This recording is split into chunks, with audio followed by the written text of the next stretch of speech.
Assalamualaikum warahmatullahi wabarakatuh. Nah, jumpa lagi dengan Ibu pada pertemuan sekarang. Nah, kita masih membahas tentang makanan halal dan haram ya. Nah, pada pertemuan kemarin kita sudah bahas apa pengertian makanan halal. Ya, masih ingat gak apa pengertian makanan halal? Makanan halal adalah makanan yang diperbolehkan dikonsumsi sesuai dengan syariat Islam. Nah, itu pengertian dari makanan halal. Nah, kemarin juga kita sudah membahas ya. Nah, dalil tentang makanan halal terdapat di dalam surat Al-Baqarah ayat 168. Jangan lupa ya. Nah, nanti kita sekarang akan melanjutkan ke materi selanjutnya. Kalau kalian mau lihat di LKS, boleh kalian dibuka halaman 7 ya. Halaman 6 dan 7. Boleh kalian dibuka sambil menyimak video ini. Oke. Baik. Nah, kita lanjut yaitu yang pertama yaitu makanan halal terbagi menjadi 2 ya. Nah, kalian boleh lihat kan ada di halaman 6 di LKS ya. Nah, di sini yang pertama yaitu halal menurut zatnya, yaitu halal karena zatnya. Apa maksudnya? Yaitu halal menurut zatnya itu halal yang dari sananya sudah halal, gitu ya. Karena zatnya sendiri sudah halal. Contoh seperti kayak buah-buahan, atau di sini ada contoh lain jeruk, nasi, jagung, sayuran, air putih dan lain-lain. Nah, jadi itu contoh. Jadi dari sananya itu sudah halal gitu. Zatnya sendiri itu sudah halal gitu ya.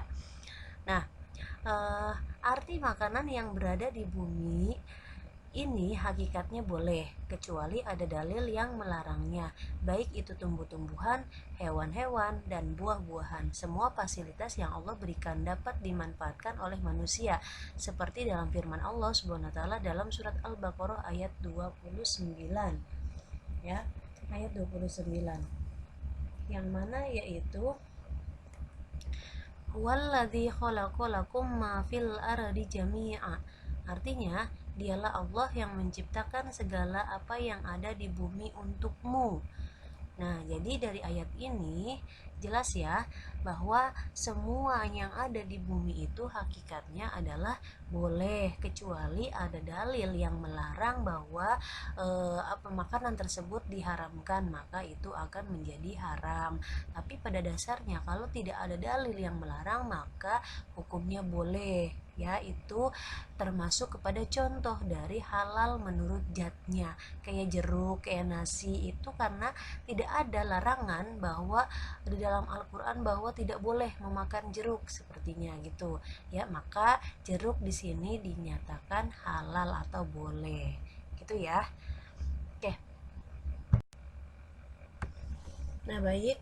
Hakikatnya Allah menciptakan seisi bumi ini diperuntukkan manusia hanya hal kecil yang Allah larang. Tentu larangan itu tercantum di dalam Al-Quran dan hadis. Jadi selama tidak ada dalil yang menyatakan larangannya, maka makanan itu adalah halal dimakan. Inilah yang disebut dengan makanan halal karena zatnya. Nah, dulu juga ada kisah yaitu Rasulullah ya. Rasulullah SAW ditanya sama para sahabat ya, bahwa sahabat itu menanyakan kepada Rasulullah bagaimana hukumnya hukumnya memakan atau menggunakan minyak sapi atau kalau orang Arab itu bilangnya minyak samin ya. Nah, terus bukan itu aja, tapi bertanya juga tentang bagaimana hukumnya menggunakan barang-barang ya, barang-barang atau kulit yang dijadikan kayak barang-barang seperti kayak tempat duduk atau selimut gitu ya, kulit sapi atau kulit kerbau seperti itu. Nah, bagaimana hukumnya ya Rasulullah? Nah, gitu menurut para sahabat pada bertanya kepada Rasulullah. Nah, Rasulullah ini akhirnya menjawab. Kata beliau yaitu barang yang dihalalkan oleh Allah dalam kitabnya adalah halal, dan barang yang diharamkan oleh Allah dalam kitabnya yaitu haram. Tapi apabila tidak ada dalil, ya tidak ada dalil yang melarang itu, maka hukumnya boleh gitu ya.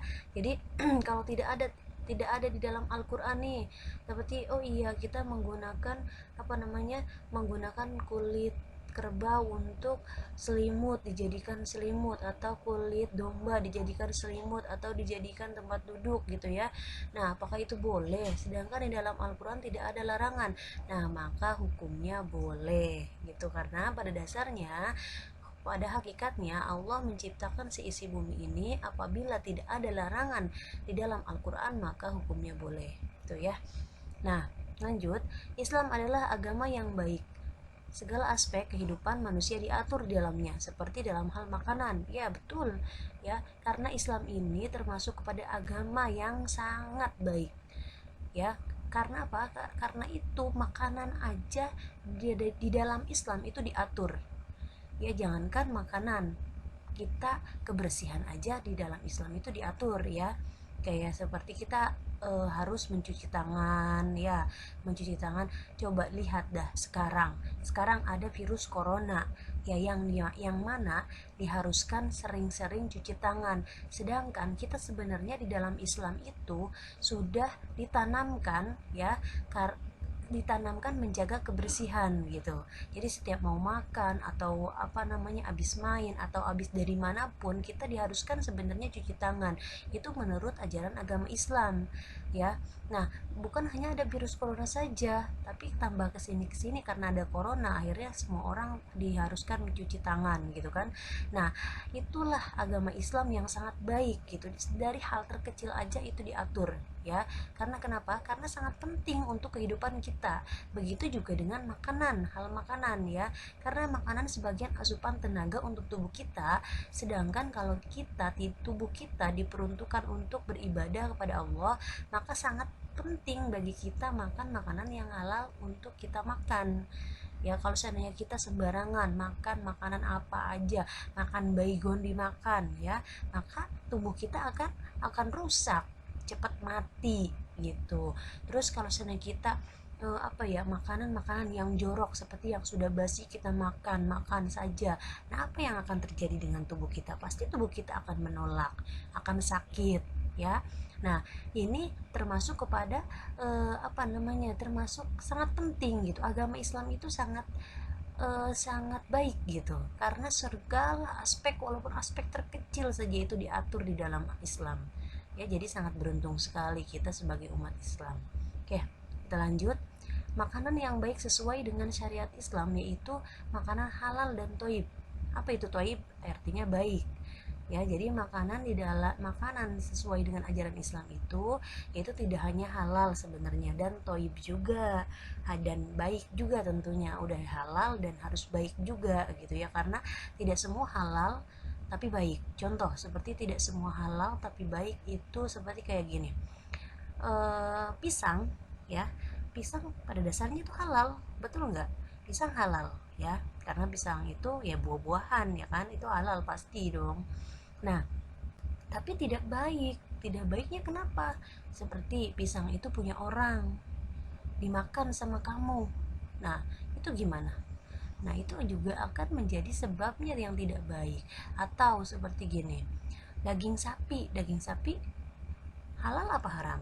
Halal ya, enak daging sapi. Tapi ternyata daging sapi itu sudah kadaluarsa. Baik gak untuk tubuh? Nah, tidak baik ya. Nah, maka di sini halal saja tidak cukup untuk kita, tapi harus makanan yang halal dan baik gitu ya. Nah, dari manfaat atau gunanya itu termasuk dua syarat utama dalam memilih makanan, karena tidak semua makanan halal tapi baik untuk dikonsumsi. Ya, jadi betul ya. Di sini tidak semua makanan itu halal tapi baik untuk dikonsumsi. Contohnya nih, ada contohnya di sini. Seperti makanan sayuran, pada dasarnya sayuran itu halal, tetapi apabila sudah basi maka itu tidak thayyib.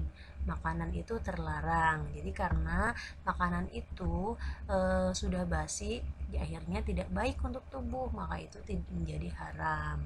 Seperti itu. Paham? Kalau sudah paham, kita lanjut untuk slide selanjutnya. Oke, baik. Sekarang yang kedua ya. Tadi yang pertama yaitu halal menurut zatnya. Nah, kalau yang kedua yaitu halal menurut cara memperolehnya. Ya, nah di sini halal menurut cara memperolehnya itu seperti apa? Nah, yang pertama maaf. Maksud Ibu artinya makanan halal bisa jadi haram tergantung kepada cara memperolehnya dengan cara yang haram. Nah, contoh seperti si Doni itu kerja, ya, kerja. Nah, dia tujuannya untuk mencari rezeki yang baik, yang halal, ya. Nah, dia bekerja akhirnya mendapatkan upah, ya kan?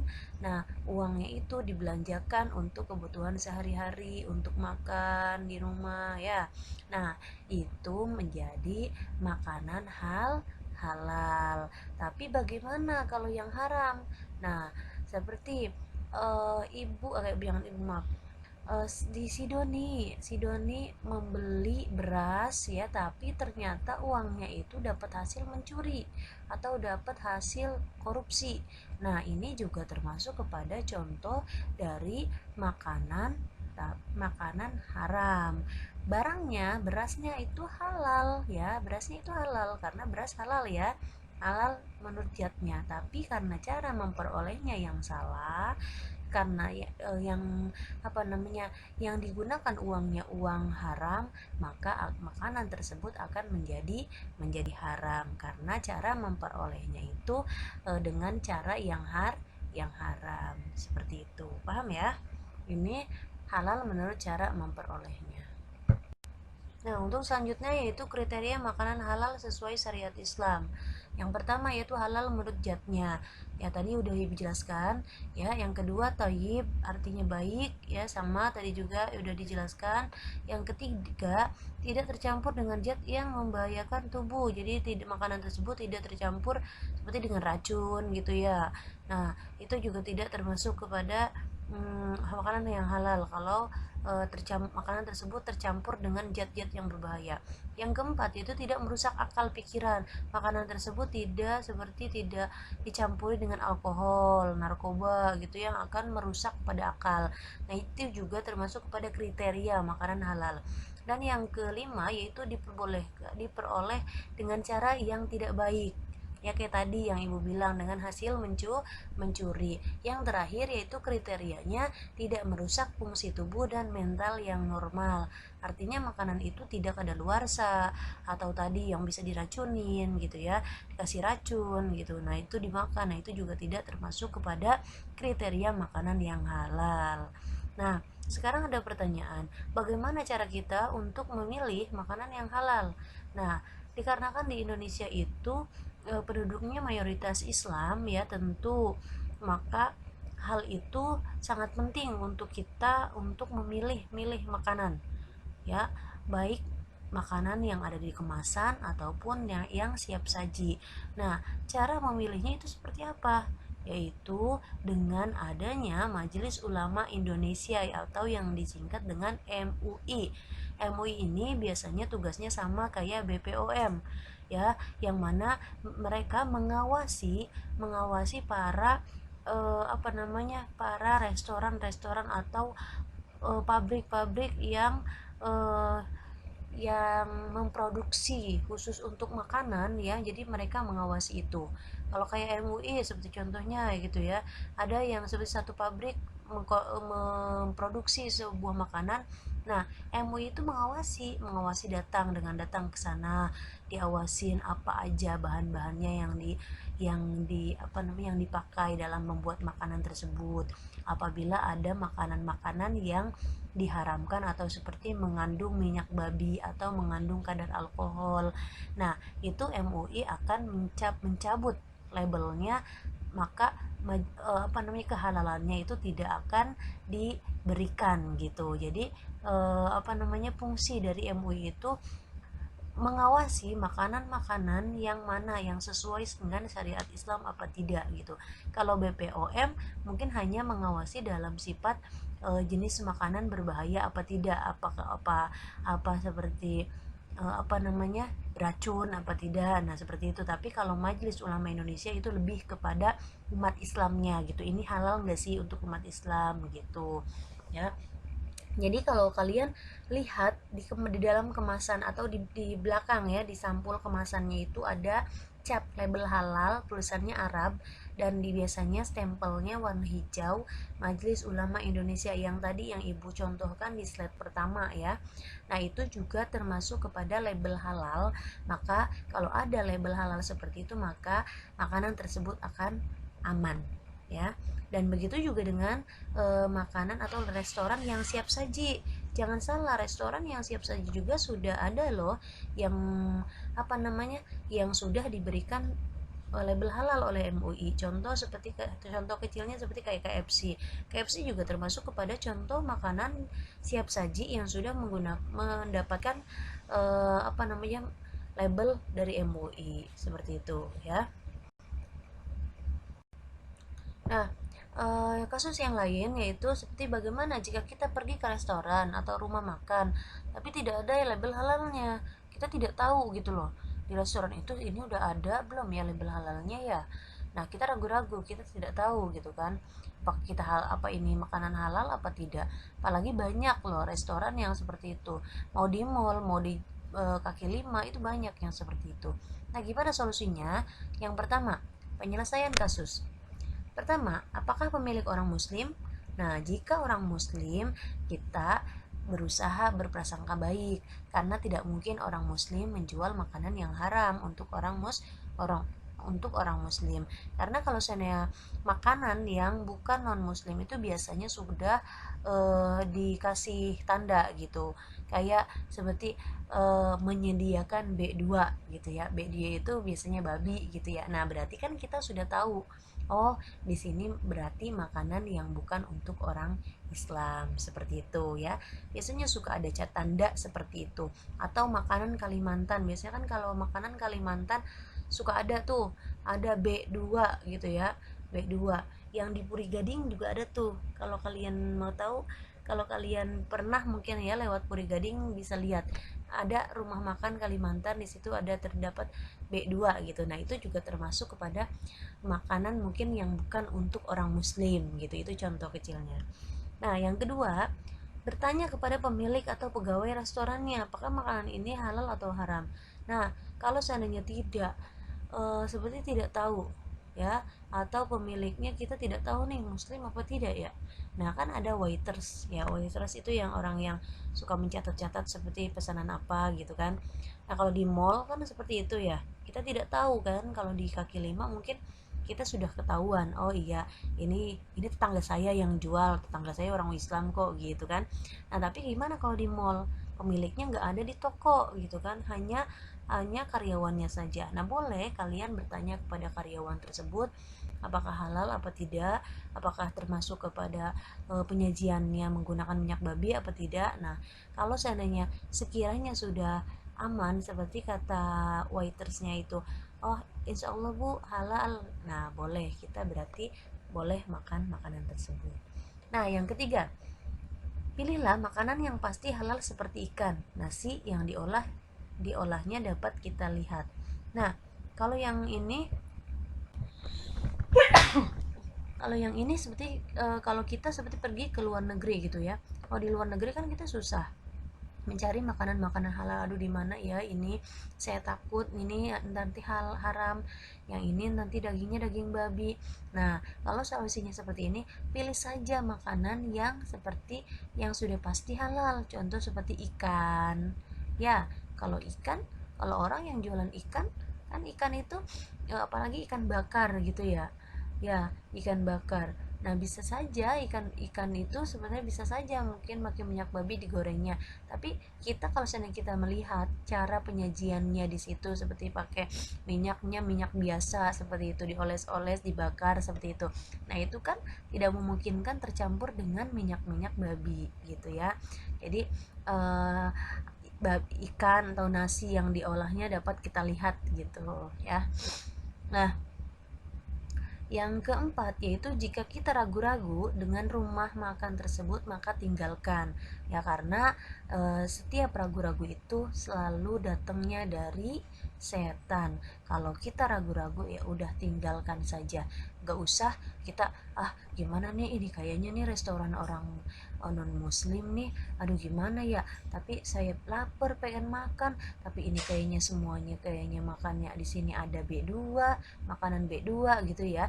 Nah, kalau ragu-ragu ya udah tinggalkan saja, nggak usah di situ. Mohon maaf, saya tidak memakan ini, atau saya tidak makanan ini tidak diperbolehkan untuk agama saya. Itu boleh seperti itu ya. Nah, yang terakhir yaitu jika kamu yakin bahwa rumah makan tersebut halal tapi tidak ada label halal dari MUI, maka boleh memakannya, tapi jangan terlalu sering karena lebih baik itu makanan di rumah.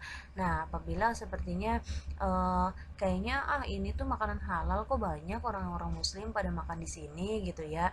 Nah, tapi saya tidak tahu juga karena tidak ada label MUI-nya. Nah, boleh-boleh saja kalian makan gitu ya, tapi jangan terlalu sering ya, karena lebih aman, lebih baik yaitu makanan-makanan di rumah, atau makanan-makanan beli, walaupun beli lauk di luar tapinya sudah tahu gitu di wartegnya itu orang Islam, nah itu boleh ya. Lebih baik seperti itu ketimbang kita makanan-makanan orang mewah atau seperti orang mall, di mall makan setiap hari gitu kan, kita juga tidak tahu makanan itu apa tercampur apa tidak dengan makanan-makanan yang haram ya. Nah, kalau mencegah hal tersebut yaitu maka jangan terlalu sering makan makanan yang seperti itu, yang membuat kita ragu-ragu terhadap makanan tersebut gitu ya. Nah, mungkin ini saja, wallahu a'lam bishawab ya. Ini saja dari Ibu, penjelasan dari Ibu, mudah-mudahan bermanfaat bagi kalian. Cukup sekian. Assalamualaikum warahmatullahi wabarakatuh.